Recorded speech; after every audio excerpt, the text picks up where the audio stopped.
Tout le monde fixe l'hôtesse de l'air alors qu'elle passe tout en hâte devant les passagers. Elle ignore toutes les demandes qui lui parviennent et se précipite vers le cockpit. Tout le monde se regarde confusément. Y a-t-il un problème avec l'avion ? Derrière toutes ces personnes inquiètes, un homme est assis patiemment et attend que son plan se déroule. Personne n'est conscient du danger qu'ils encourent tous. C'est Thanksgiving.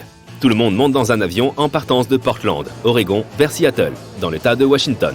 C'est les vacances. Ça ressemblerait presque à une journée typique à l'aéroport, si ce n'était pour l'arrivée de D.B. Cooper. Personne ne l'a remarqué et personne ne se doute de rien. C'est un homme mystérieux. Et quand on dit mystérieux, c'est dire que D.B. Cooper n'est même pas son vrai nom. Aujourd'hui encore, personne ne connaît sa véritable identité. Tout ce que nous savons, c'est qu'il a acheté un billet sous le nom de Dan Cooper. Mais les médias se sont emparés de l'affaire et ont commencé à le présenter comme D.B. Cooper. Et depuis lors, on ne le connaît que sous ce nom. Les témoins l'ont décrit comme un homme d'âge moyen dans la quarantaine. Il portait un costume d'affaires sombre avec un pardessus, une chemise blanche et une fine cravate noire. Le vol devait être bref, 37 minutes pour être exact. De sorte que personne ne s'est imaginé que quelque chose de terrible allait se produire. Cooper est monté à bord du Boeing 727, ne portant rien d'autre qu'une mallette noire et un sac en papier brun. À l'époque, il n'y avait pas de vérification des antécédents ni de scan des bagages par mesure de sécurité. Tu entrais simplement, tu prenais ton siège et puis basta. Il a stratégiquement pris place dans la dernière rangée et a commandé des boissons juste au moment où l'avion était prêt à décoller. Quelques minutes plus tard, le pilote annonçait qu'ils étaient prêts à appareiller. Les passagers à bord ne se préoccupaient que de la délicieuse dinde qui les attendait et de rejoindre leurs familles respectives d'ici moins d'une heure. Cooper, lui, avait d'autres plans et a attendu que l'avion soit en plein vol. Il a remarqué que tout le monde vaquait à ses occupations. Il avait une note sur lui et attendait que l'hôtesse de l'air s'approche pour la lui confier. Son siège se trouvait directement derrière le sien, et une fois qu'elle s'est trouvée à proximité, il la lui a remise. Au début, l'hôtesse n'a pas fait grand cas de la note, pensant simplement avoir affaire à un dragueur lambda qui lui remettait son numéro de téléphone. Mais ensuite, il s'est penché vers elle et lui a dit de la lire. Son visage est devenu blanc. Elle était incapable de dire si c'était une farce ou s'il était sérieux. Mais elle l'a dévisagé et il n'a pas bronché. La note laissait entendre qu'il transportait une bombe dans ses bagages. Pour laisser partir tout le monde en sécurité, il exigeait qu'on lui remette 200 000 $ avant 17 heures.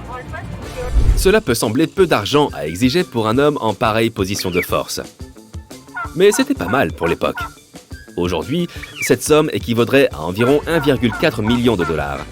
Il a également demandé 2 parachutes avant de secours et 2 parachutes principaux à porter sur le dos. L'hôtesse de l'air a transmis le message au pilote qui a fait la demande par radio. Au début, personne n'a remarqué quoi que ce soit, mais les passagers ont fini par avoir vent des plans de Cooper. Ils ont bien remarqué que l'hôtesse de l'air semblait agitée et mal à l'aise.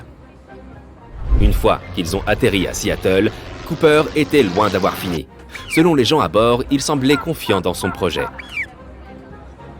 On lui a apporté l'argent et fait le plein de l'avion, afin qu'il puisse passer à la seconde étape de son plan. On lui a aussi apporté les parachutes qu'il avait demandés. Il était très méticuleux quant à l'ordre dans lequel ses demandes étaient satisfaites. Il n'a évidemment laissé personne descendre de l'avion tant que l'argent ne lui avait pas été remis. Il a exigé 4 parachutes civils que les autorités ont réquisitionnés dans une école de parachutisme. Ce n'est qu'une fois en possession de ceux-ci qu'il a autorisé les passagers à partir. Les seules personnes restées dans l'avion étaient 3 membres de l'équipage et 3 membres du personnel de cabine. Cooper perdait patience à mesure que le ravitaillement en carburant de l'avion semblait tarder. Et en plus de cela, l'argent ne lui avait pas été remis dans un sac à dos, comme il l'avait requis. Selon les témoins, c'était un homme calme et il ne s'en est pris à personne. Puis finalement, l'avion a redécollé. Personne ne connaissait la suite de son projet.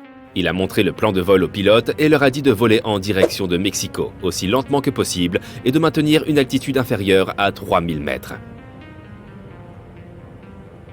Ce plan de vol était bien conçu, témoignant peut-être d'une expérience de l'aviation. Il leur a dit de laisser le train d'atterrissage déployé pendant le décollage, ainsi qu'en vol, et que la cabine devait rester non pressurisée. Son plan était en chemin, mais il y avait un autre problème. Cooper avait été informé que l'avion ne pouvait parcourir que 1600 km supplémentaires avec la quantité de carburant disponible. Cela signifiait qu'il n'aurait pas pu se rendre au Mexique. Après avoir longuement réfléchi, Cooper a décidé qu'il devait s'arrêter pour faire un autre plein de carburant.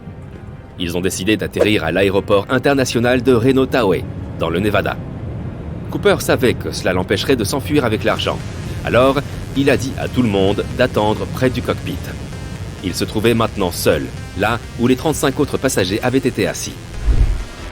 Cela faisait seulement 4 ou 5 minutes que l'avion avait décollé de Seattle. Les pilotes ont reçu un signal d'alerte indiquant une chute de la pression interne.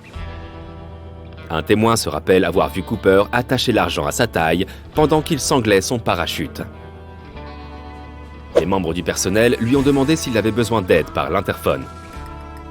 Il a simplement répondu non, et c'est la dernière chose que Cooper leur a dite. Une fois que l'escalier escamotable a été déployé par la queue de l'avion, l'arrière de l'appareil s'est soudainement incliné vers le haut, mais le pilote était suffisamment expérimenté pour le maintenir à l'horizontale. Le personnel de bord n'a cessé d'avertir Cooper qu'ils étaient sur le point d'atterrir et qu'ils avaient besoin qu'il rabatte la porte arrière. Mais il ne répondait pas. Aucun membre de l'équipage n'est retourné voir où il était. Ils ont atterri en toute sécurité avec l'escalier toujours déployé.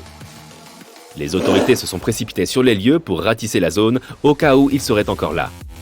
Mais après 30 minutes, il n'y avait aucun signe de lui. On peut confirmer que Cooper a sauté de l'avion en parachute dans la nuit noire, avec l'argent attaché à sa taille. Et depuis ce jour, Cooper n'a plus jamais été revu. On ne sait pas s'il a réussi à atteindre le Mexique. Et rien ne prouve qu'il ait survécu ou non. Une partie de l'argent portant les mêmes numéros de série que ceux qui lui avaient été donnés a bien été retrouvée à Washington, mais c'est la seule trace qu'il ait laissée. Soit il est parvenu à atterrir sans encombre, soit l'argent a été retrouvé quelque part et dépensé par le petit vénard qui est tombé dessus. Si Cooper avait survécu pendant tout ce temps, il aurait dans les 90 ans aujourd'hui, ce qui semble peu probable. Toutefois, l'affaire n'est pas demeurée une impasse totale. Au fil des ans, de nombreuses personnes ont conçu une véritable obsession pour D.B. Cooper, au point de venir se dénoncer eux-mêmes aux forces de l'ordre. Mais ces gens ne cherchaient qu'à attirer l'attention. Qui ne voudrait pas être le héros dans cette histoire? Les autorités ont même pensé qu'il aurait pu être canadien, puisque Cooper portait le nom d'un héros de bande dessinée qui avait pour habitude de sauter d'avion en marche pour échapper au danger. Tant de théories ont surgi de nulle part, mais rien n'était concluant. Il existe un célèbre portrait robot de Cooper, mais il est difficile de vraiment l'identifier. Cooper est devenu une célébrité, et même un héros pour certains. Des fans ont même lancé un CooperCon où les aficionados de l'homme mystérieux se réunissaient pour partager leurs théories et les prétendues preuves de sa survie. La vérité est que nous ne savons toujours pas. En 2016, les autorités ont décidé de ne plus poursuivre D.B. Cooper. Elles ont avancé que tout cela prenait trop de temps et qu'il s'agissait là d'une des enquêtes les plus exhaustives de toute leur histoire. Tout ce que nous savons, c'est que cet incident a changé à jamais notre façon d'aborder le transport aérien.